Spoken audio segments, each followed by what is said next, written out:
साथ का असली मतलब, पति पत्नी पर प्रेरणादायक कहानी। शहर की चकाचौंध भरी जिंदगी में रिश्ते अक्सर भागदौड़ और व्यस्तताओं के बोझ के तले दब जाते हैं।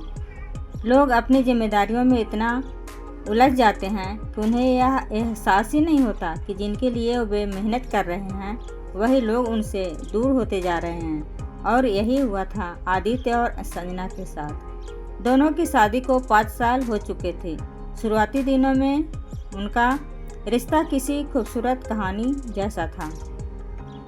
हर दिन एक नई मुस्कान, एक नई हंसी और एक नया अनुभव लेकर आता था। वे साथ मिलकर सपने देखते, घूमते फिरते, एक दूसरे को समय देते। परंतु जैसे जैसे साल गुजरते गए, आदित्य का ऑफिस का बोझ बढ़ता गया और संजना की अकेलापन भी। आदित्य सुबह जल्दी निकल जाता और देर रात लौटता। घर आकर भी लैपटॉप और मोबाइल में उलझा रहता। दूसरी ओर संजना दिन भर स्कूल में बच्चों को पढ़ाती और फिर घर संभालती। लेकिन उसके दिल में सबसे बड़ी चाह यही रहती थी कि शाम को आदित्य के साथ थोड़ी देर बैठ सकें, 2 बातें कर सकें। पर ऐसा शायद ही कभी हो पाता। धीरे धीरे उनके बीच खामोशी की दीवार खड़ी हो गई। एक शाम जब आदित्य घर लौटा तो उसने देखा कि संजना बालकनी में अकेली बैठी थी। उसकी आंखों में गहरी उदासी थी। आदित्य ने हल्के स्वर में पूछा, आज इतनी चुप क्यों हो? संजना ने जवाब दिया, आदित्य, क्या तुम्हें लगता है कि हम सच में साथ हैं या सिर्फ एक ही घर में रहते हैं? आदित्य चौंक गया। उसने कहा, ये कैसी बातें कर रही हो? मैं मेहनत कर रहा हूँ ताकि तुम्हें कोई तकलीफ ना हो, हमारा भविष्य अच्छा हो। लेकिन संजना की आंखों से आंसू बह निकले। उसने कहा, भविष्य की क्या गारंटी है? अगर आज साथ में जी ही नहीं पाए तो कल की खुशियाँ किस काम की? शादी सिर्फ जिम्मेदारियों का नाम नहीं, साथ का एहसास भी है। यह सुनकर आदित्य चुप हो गया।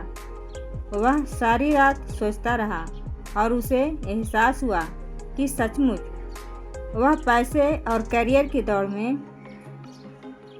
इतना खो गया कि असली खुशी और अपने रिश्ते की मजबूती को ही भूल बैठा। अगली सुबह उसने छुट्टी ली और संजना से कहा, आज काम नहीं, सिर्फ हम। उस दिन दोनों ने मिलकर खाना बनाया, हंसी ठिठोली की, कॉफ़ी पी और पुराने दिनों की तरह देर रात तक बातें की। संजना की मुस्कान देखकर आदित्य का दिल भर गया आया। उसे लगा कि यही असली ज़िंदगी है। धीरे धीरे आदित्य ने अपनी दिनचर्या बदल दी। अब वह समय पर घर लौटने की कोशिश करता, संजना के साथ बैठता, उसके स्कूल की बातें सुनता और छुट्टी के दिन कहीं घूमने ले जाता। महीनों बाद उनके रिश्ते में फिर से रंग भरने लगे। इसी बीच आदित्य को कंपनी से विदेश में नौकरी का ऑफर मिला। पैकेज इतना बड़ा था कि सुनकर कोई भी तुरंत हाँ कर देता। लेकिन आदित्य ने साफ मना कर दिया। उसने संजना से कहा, करियर अगर तुम्हें मुझसे दूर कर दे तो वह किस काम का? मेरे लिए उससे बड़ा पैकेज तुम्हारी मुस्कान है। संजना की आंखें खुशी से भर आई। उसने महसूस किया कि सच्चा पति वही है जो अपनी पत्नी को सिर्फ जिम्मेदारी न समझे बल्कि जीवन का सबसे कीमती हिस्सा माने। इसके बाद दोनों का रिश्ता और भी मजबूत हो गया। अब वे न केवल पति पत्नी बल्कि सबसे अच्छे दोस्त भी बन चुके थे। एक दिन कॉफ़ी पीते हुए संजना ने कहा, आदित्य, क्या तुम्हें नहीं लगता है कि हम अपने लिए सिर्फ जी रहे हैं? आदित्य ने पूछा, मतलब? संजना ने कहा, हमें समाज के लिए भी कुछ करना चाहिए। सिर्फ पैसा कमा लेना काफ़ी नहीं। अगर हमारे पास थोड़ी सुविधा है तो हमें किसी और की ज़िंदगी आसान बनानी चाहिए। आदित्य ने संजना की बात ध्यान से सुनी और कहा, तुम सही कह रही हो, चलो कुछ ऐसा करते हैं जिससे दूसरों को भी फायदा मिले। दोनों ने मिलकर निश्चय किया कि हर महीने अपनी कमाई का एक हिस्सा गरीब बच्चों की पढ़ाई में खर्च करेंगे। धीरे धीरे उनके घर में बच्चों की खिलखिलाहट गूंजने लगी। आसपास के गरीब बच्चे संजना के पास पढ़ने आने लगे। वह उन्हें निःशुल्क पढ़ाती और आदित्य उनके लिए किताबें, बैग और कभी कभी खिलौने भी लाता। वह छोटा कमरा मानो ज्ञान का मंदिर बन गया। धीरे धीरे मोहल्ले के लोग भी उनसे जुड़ गए। उनके काम से प्रेरणा लेकर अन्य लोग भी बच्चों की मदद करने लगे। देखते ही देखते उनका छोटा सा प्रयास एक आंदोलन बन गया।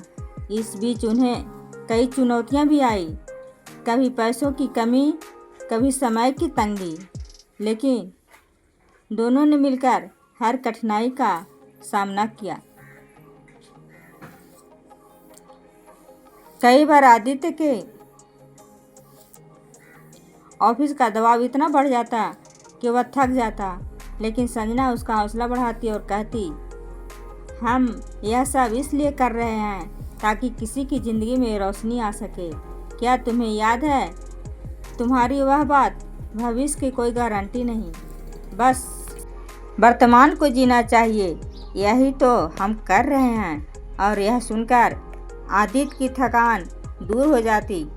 धीरे धीरे उनका नाम दूर दूर तक फैल गया। लोग कहने लगे, देखो, यह दंपति सिर्फ अपने लिए नहीं बल्कि दूसरों के लिए भी जी रहे हैं। कई बार मीडिया ने भी उनका इंटरव्यू लिया, लेकिन दोनों ने हमेशा यही कहा, हम कोई बड़ा काम नहीं कर रहे हैं, बस अपना फर्ज निभा रहे हैं।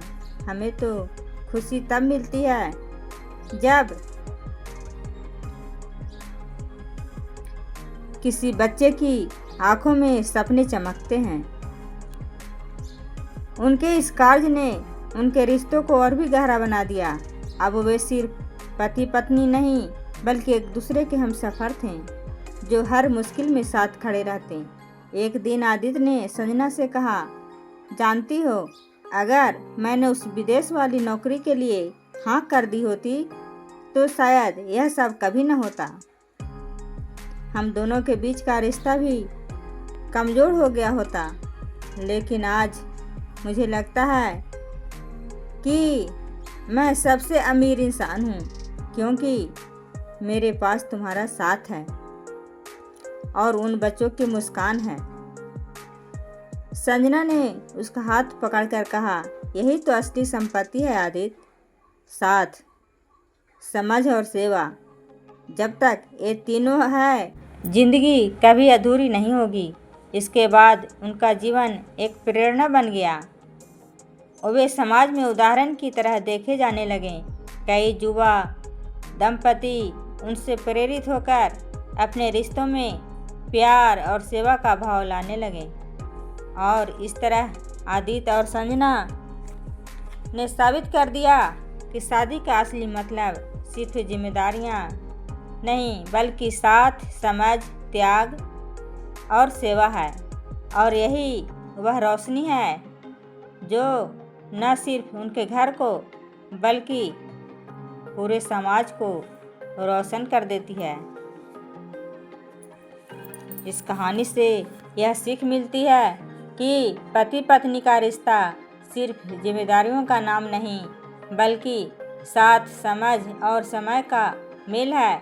जब दोनों एक दूसरे को महत्व देते हैं और मिलकर दूसरों के लिए भी कुछ करते हैं, तभी जीवन का असली अर्थ और सुख मिलता है।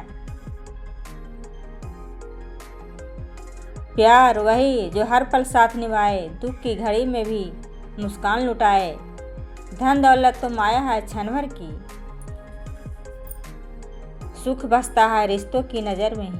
पति पत्नी संग हो तो राह आसान है, हर मुश्किल में बने एक दूजे की जान। साथ का असली मतलब यही बतलाए, जीवन तभी स्वर्ग बने जब प्रेम निभाए।